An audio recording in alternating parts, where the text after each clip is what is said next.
अवधूत चिंतन श्री गुरुदेव दत्त श्री स्वामी समर्थ.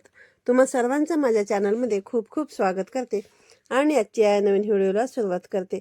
सध्या बघा सर्वांना प्रश्न पडला आहे की यावर्षी नवमी आणि दसरा एकाच दिवशी आल्यामुळे घट कधी उठवायचे आहेत, घट उठवण्याचा शुभ मुहूर्त काय आहे, तसेच ज्यांनी उठता बसता उपवास केलेला असेल अशांनी उपवास कधी धरायचा आणि कधी सोडायचा.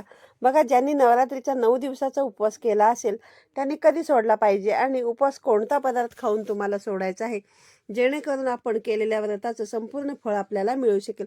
तर ही सगळी माहिती तुम्हाला आजच्या या व्हिडिओमध्ये पाहायला मिळणार आहे.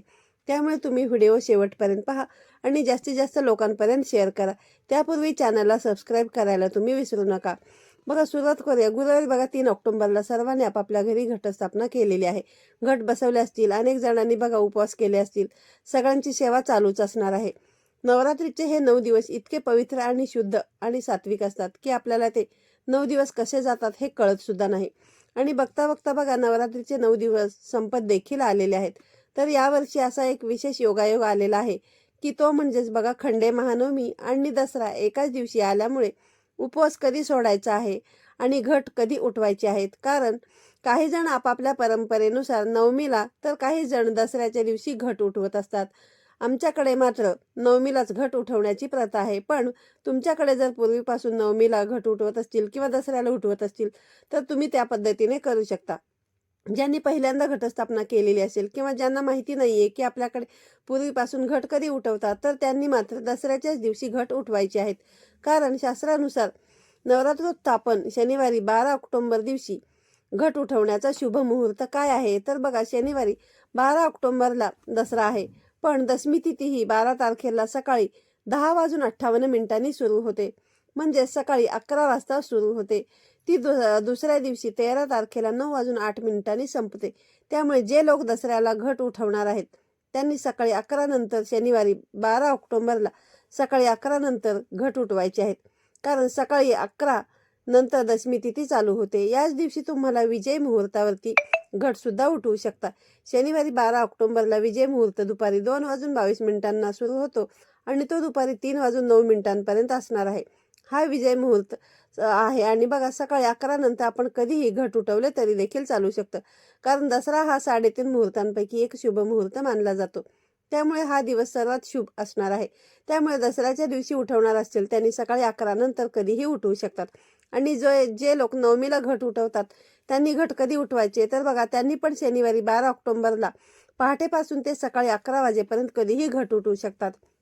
शनिवारी 12 तारखेला सकाळी पहाटेपासून ते 11 वाजेपर्यंत नवमी तिथी असणार आहे. त्यामुळे नवमीला जे घट उठवतात त्यांनी या वेळेमध्ये घट उठवायचे आहेत. अशा प्रकारे आपापल्या परंपरेनुसार त्या दिवशी घटाचे तुम्हाला उत्थापन जे आहे तर ते करायचं आहे.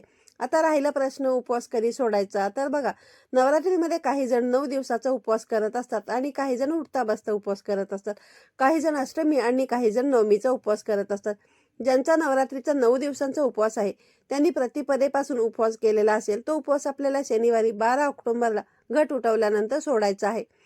तुम्ही बघा, तुमच्या पद्धतीनुसार नवमीला घट उठवले किंवा दसऱ्याला उठवले तरी देखील चालू शकतं. घट उठवल्यानंतर आपण आपला उपवास जो आहे तो सोडायचा आहे. आणि ज्यांनी बघा फक्त अष्टमी आणि नवमीचा उपवास केला असेल तर त्यांनी अष्टमीला उपवास धरायचा, त्याचबरोबर नवमीला पण धरायचा. आणि दुसऱ्या दिवशी म्हणजे दसऱ्याला आपल्याला सकाळी घट उठवून झाल्यानंतर उपवास सोडायचा आहे. किंवा मग तुम्ही नवमीला उठवत असाल तर मग घट उठवल्यानंतर आपल्याला उपवास सोडायचा असतो. त्याचबरोबर उठता बसता उपवास हा अनेक जणांचा असतो.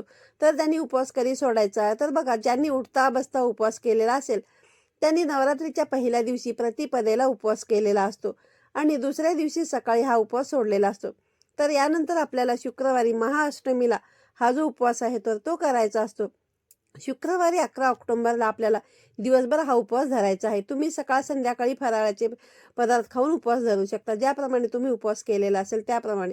किंवा मग 12 तारखेला सकाळी घट उठवल्यानंतर आपल्याला उपवास सोडायचा आहे. थोडक्यात काय तर बघा, यावर्षी नवमी आणि दसरा एकाच दिवशी असल्यामुळे सर्वांनी उपवास दसऱ्याच्या दिवशी फक्त घट उठवल्यानंतर सोडायचे आहेत. घट उठवायच्या अगोदर सर्वांकडे बघा महानैवेद्य देखील बनवला जातो. काही जण गोडाधोडाचे पदार्थ बनवत असतात तर अनेक ठिकाणी बघा पुरणपोळीचा नैवेद्य बनवला जातो. आणि असंही बघा, आपण दसरा या सणाला गोडाधोडाचं जेवण बनवत असतो. त्यामुळे आपल्याला दसऱ्याच्या दिवशी सकाळी घटाला देवीला पुरणपोळीचा नैवेद्य दाखवायचा आहे. आणि घट उठवल्यानंतर मग आपल्याला उपवास सोडायचा असतो. काही जण पुरणपोळीचा नैवेद्य दाखवायचा आधी थोडासा दही भाताचा नैवेद्य देखील दाखवला जातो आणि मध्ये पण थोडासा दहीभात घटामध्ये ठेवला जातात गारवा म्हणून. तर बघा तुमच्याकडे अशी जर पद्धत असेल तर तुम्ही त्या पद्धतीने करू शकता. अनेक जण बघा दहीभात खाऊन सुद्धा हा उपवास सोडतात. किंवा मग तुमच्याकडे जर पुरणपोळीचे जेवण बनवत असतील तर मग आपल्याला घट उठवल्यानंतर पुरणपोळीचं सात्विक जेवण ग्रहण करूनच उपवास जो आहे तर तो सोडायचा असतो. उपवास सोडताना तुम्हाला चुकून ही तामसी पदार्थांचे सेवन जे आहे तर ते करायचे नाही. कांदा लसणाचा वापर तुम्हाला करायचा नाही. कांदा लसूणयुक्त पदार्थांचे सेवन करून उपवास तुम्ही सोडू नका. आपल्याला सात्विक अन्नपदार्थ ग्रहण करूनच उपवास जो आहे तो सोडायचा आहे. यामध्ये तुम्ही दही भात खाऊन सोडू शकता किंवा मग पुरणपोळी खाऊन देखील सोडू शकता किंवा देवीचा प्रसाद म्हणून एखादी कडकणी खाऊन देखील तुम्ही हा उपवास सोडू शकता. त्याबरोबरच घट उठवल्यानंतर जो अखंड दिवा असतो तर तो फुंकर मारून तुम्ही विझू नका. तर त्यातील तेल संपल्यावर तो दिवा आपोआप ज्यावेळेस शांत होईल त्यानंतरच तो तुम्ही उचलून घासून पुसून स्वच्छ ठेवून देऊ शकता. आपण ज्या दिवशी बघा घट उठवणार आहोत त्या दिवशी दसरा आहे तर त्या दिवशी आपल्याला देवांना स्वच्छ स्नान घालून त्यांची स्थापना नवीन वस्त्रांवरती करायची आहे आणि त्यांची छान अशी आपली देवपूजा करून घ्यायची आहे. या दिवशी देवाला तुम्हाला आवर्जून झेंडूची फुले आणि आपट्याची पाने वाहायची आहेत. आणि याच दिवशी नवरात्रोत्थापन आणि उपवासाचं पाळणं देखील होणार आहे. तर अशा प्रकारे आजच्या व्हिडिओमध्ये मी तुम्हाला घट उठवण्याबद्दल आणि उपवास सोडण्याबद्दल संपूर्ण माहिती दिलेला आहे. आजचा हा व्हिडिओ तुम्हाला आवडला असेल हे कमेंट करून नक्की सांगा आणि हा व्हिडिओ तुम्ही जास्तीत जास्त लोकांपर्यंत आणि तुमच्या मित्रपरिवारांसोबत शेअर करा. पुन्हा भेटूया अशाच एका नवीन आणि माहितीपूर्ण व्हिडिओमध्ये. तोपर्यंत सर्वांना श्री स्वामी समर्थ.